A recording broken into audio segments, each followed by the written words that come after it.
Top 9 ಅಲ್ಲಿ perform ಮಾಡೋದಕ್ಕೆ ಬರ್ತಾರೆ ಅಶೋಕ್. ಬಾರ್ಲೆ ತಮ್ಮ. ಹಾಯ್ ಅಶೋಕ್. ಬಹಳ ಕಷ್ಟವಾಗಿರೋ ಹಾಡನ್ನೇ ಸೆಲೆಕ್ಟ್ ಮಾಡ್ಕೊಂಡ್ಬಿಟ್ಟಿದ್ಯಪ್ಪ ನೀನು. ಹಾಗೇನಿಲ್ಲ, ಸೂಪರ್ ಆಗಿ ಆಡ್ಬೇಕು. All the best. Thank you.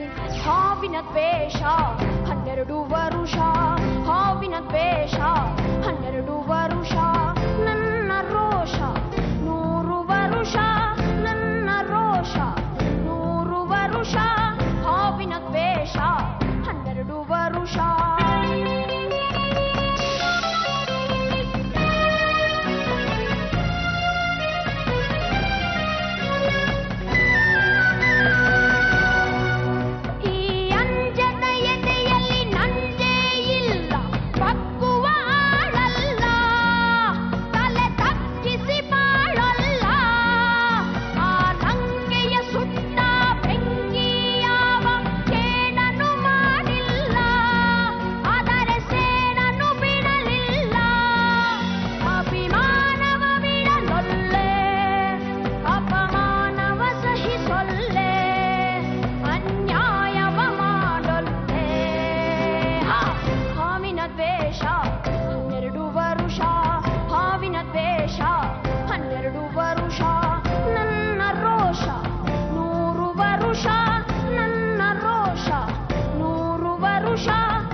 ಹಾವಿನ ದ್ವೇಷ 12 ವರುಷ.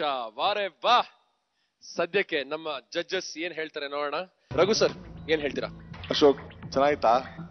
ನಂಗೂ ಚೆನ್ನಾಗಿತ್ತು. ಚರಣ ತುಂಬಾ ಚೆನ್ನಾಗಿತ್ತು. ನಂಗೆ ಪಲ್ಲವಿ ಅಷ್ಟು ಇಂಪ್ಯಾಕ್ಟ್ ಇಂದ ಶುರು ಆಗ್ಲಿಲ್ಲ ಅನ್ಕೊಂಡೆ. ಎನರ್ಜಿ ಸ್ಲೋ ಆಗಿ ಬಿಲ್ಡ್ ಅಪ್ ಆಯ್ತು. ನೀನ್ ವಾರ್ಮ್ ಅಪ್ ಮಾಡ್ಕೊಂಡಿರ್ಲಿಲ್ಲ ಅನ್ಸುತ್ತೆ. ಆ ಫಸ್ಟ್ ಲೈನ್ ಅಲ್ಲೇ ಇರೋದು ಎನರ್ಜಿ, ಅದೇ ಬರ್ಲಿಲ್ಲ. ಆಮೇಲೆ ಚರಣದಲ್ಲಿ you started showing more energy and more impact. ಇನ್ನೂ ಚೆನ್ನಾಗಿ ಬರ್ಬೋದಾಯ್ತು ಅನ್ಕೊಂಡೆ. ಎಸ್ಪೆಷಲಿ ಕೋಪ ಅನ್ನೋದನ್ನ ತೋರಿಸ್ಬೋದಾಯ್ತು. ನಿನ್ ಕೋಪ ಬರಲ್ವಾ? ಬೇಗ ಪ್ರಾಕ್ಟೀಸ್ ಮಾಡ್ಕೋ, ತುಂಬಾ ಉಪಯೋಗಕ್ಕೆ ಬರುತ್ತೆ ಲೈಫ್ ನಲ್ಲಿ. Okay madam. ಅಶೋಕ್, ಈ ಹಾಡಲ್ಲಿ ಮೇನ್ ಬೇಕಾಗಿರೋದು ಭಾವ. ಇನ್ನೊಂಚೂರು ನಿನ್ನಲ್ಲಿ ಆ ಭಾವ ಇನ್ನು ಬರಬೇಕಾಗಿತ್ತು ಅನ್ಸ್ತು. Why don't you try Ashok? One line ಹಾಡ್ ತೋರ್ಸ್ ಹೇಳ್ತೀನಿ. ಮತ್ತೆ ಅವರೆಲ್ಲ 3 ಜನ ಜಡ್ಜಸ್ ಅದೇ ಹೇಳ್ತಾ ಇರೋದು. ಕೋಪ ಇಲ್ಲ, ದ್ವೇಷ ಇಲ್ಲ, ಭಾವ ಇಲ್ಲ ಅಂತ. ಕೋಪ ಬರ್ಸ್ಲಾ ನಾನು ಹೇಳು? ಹೋಮ್ವರ್ಕ್ ಮಾಡಿಲ್ಲ ಅಂತ ಬೈದ್ಬಿಟ್ಟು ಆಚೆ ಕ್ಲಾಸ್ ಆಚೆ ನಿಲ್ಸಿರ್ತಾರಲ್ಲ, ಅವಾಗ ಕೋಪ ಬಂದಿರುತ್ತಲ್ಲ, ಆ ತರ ಹಾಡು. ಹಾವಿನ ದ್ವೇಷ 12 ವರುಷ, ಹಾವಿನ ದ್ವೇಷ 12 ವರುಷ, ನನ್ನ ರೋಷ 100 ವರುಷ, ನನ್ನ ರೋಷ 100 ವರುಷ, ಹಾವಿನ ದ್ವೇಷ 12 ವರುಷ. ನೀನು ಹಾಡುವಾಗ ಅದು ಕೋಪ ಬರ್ಬೇಕು. ನೀನೇನ್ ಮಾಡ್ತಾ ಇದೀಯ? ನನ್ನ ರೋಷ ಅದು ಹೋಗುವಾಗ್ಲೇ ನೀನು ನನ್ನ ರೋಷ ಆ ರೋಗೆ ಒತ್ತು ಕೊಟ್ರೇನೆ ಮಜಾ ಇರೋದು ಪ್ರತಿಯೊಂದು. ಯಾಕಂದ್ರೆ ಆ ಟೈಮಲ್ಲಿ SP ಬಂದಾಗ ಕನ್ನಡ ಇಂಡಸ್ಟ್ರಿಗೆ ದೊಡ್ಡ ಚೇಂಜ್ ಬಂದಿತ್ತು. ಈ ಎಕ್ಸ್ಪ್ರೆಷನ್, ನೋವು ಆಗ್ಲಿ, ಕೋಪ ಆಗ್ಲಿ, ಅಳೋದಾಗ್ಲಿ, ತುಂಬಾ south India industry total change ಮಾಡಿದ್ರು. ಸೊ ಈ ಚಿತ್ರದಲ್ಲಿ ಏನಕ್ಕೆ ಹೇಳ್ತಾ ಇದ್ದೀನಿ ಅಂದ್ರೆ, ಆಪ್ತ ರಕ್ಷಕ ಚಿತ್ರದಲ್ಲಿ ವಿಷ್ಣುವರ್ಧನ್ ಅವರು ಹೇಳಿದ್ರು, ನನ್ಗೆ ಗೊತ್ತಿಲ್ಲ, ಫಸ್ಟ್ ಚಿತ್ರದಲ್ಲಿ SP ಹಾಡಿದ್ದಾರೆ, ಇನ್ನೂರ್ದನ್ ಚಿತ್ರದಲ್ಲಿ SP ಅವರೇ ಹಾಡಬೇಕು ಅಂತ, ಎಲ್ಲಾ ಸಾಂಗ್ ಹಾಡಬೇಕು ಅಂತ ಹೇಳಿ ಎಲ್ಲಾ ಸಾಂಗ್ SP ಬಾಲಸುಬ್ರಹ್ಮಣ್ಯಂ ಕೈಯಲ್ಲಿ ಹಾಡಿಸಿದ್ರು.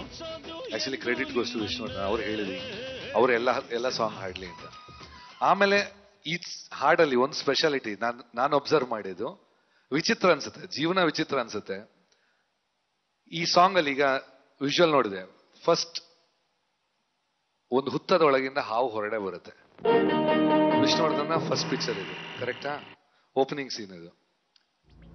ಅವರ ಕಡೆ ಆಪ್ತ ರಕ್ಷಕ ಚಿತ್ರದಲ್ಲಿ ಲಾಸ್ಟ್ ಸೀನ್ ಅಲ್ಲಿ ಹಾವು ಮಣ್ಣಿನ ಕೆಳಗಡೆ ಹೋಗುತ್ತೆ. ಅದು ಕಾಕತಾಳೀಯನ ಅಥವಾ ಒಂಥರ ವಿಚಿತ್ರ ಅನ್ಸುತ್ತೆ. Really missing. ನೂರೊಂದು ನೆನಪು ಎದೆಯಾಳದಿಂದ ಹಾಡಾಗಿ ಬಂತು